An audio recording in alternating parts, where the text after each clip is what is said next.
Hello बच्चों, कैसे हैं आप सब।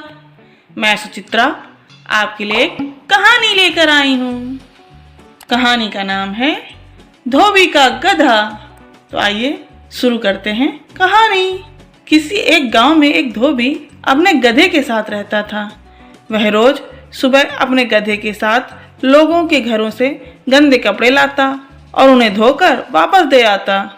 यही उसका दिन भर का काम था और इसी से उसकी रोजी रोटी चलती थी। गधा कई सालों से धोबी के साथ काम कर रहा था और समय के साथ साथ अब वह बूढ़ा हो गया था। बढ़ती उम्र ने उसे कमज़ोर बना दिया था, जिस वजह से वह ज़्यादा कपड़ों का वजन नहीं उठा पाता था।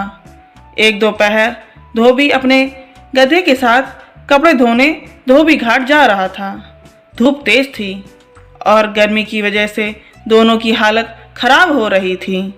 गर्मी के साथ साथ कपड़ों के अधिक वजन के कारण गधे को चलने में परेशानी हो रही थी।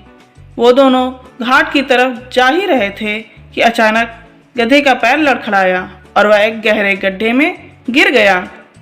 अपने गधे को गड्ढे में गिरा देख धोबी घबरा गया और उसे बाहर निकालने के लिए जतन करने लगा।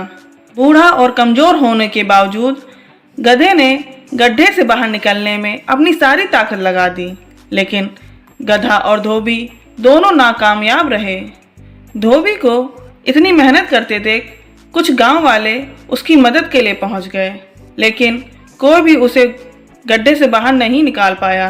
तब गांव वालों ने धोबी से कहा कि गधा अब बूढ़ा हो गया है, इसलिए समझदारी इसी में है कि गड्ढे में मिट्टी डालकर उसे यहीं दफना दिया जाए। थोड़ा मना करने के बाद धोबी भी इस बात के लिए राजी हो गया। गांव वालों ने फावड़े की मदद से गड्ढे में मिट्टी डालना शुरू कर दिया।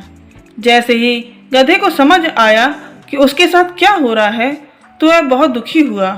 उसकी आंखों से आंसू निकलने लगे। गधा कुछ देर चिल्लाया, लेकिन कुछ देर बाद वह चुप हो गया। अचानक धोबी ने देखा कि गधा एक विचित्र हरकत कर रहा है।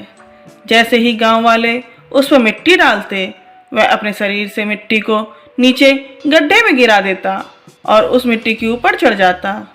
ऐसा लगातार करते रहने से गड्ढे में मिट्टी भरती रही और गधा उस पर चढ़ते हुए ऊपर आ गया।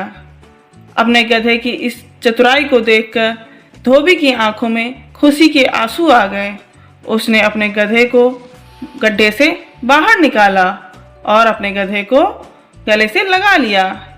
तो बच्चों, इस कहानी से हमें यह सीख मिलती है कि मुश्किल से मुश्किल परिस्थिति में भी आप अपनी बुद्धि का प्रयोग कर कठिनाइयों को पार कर सकते हैं।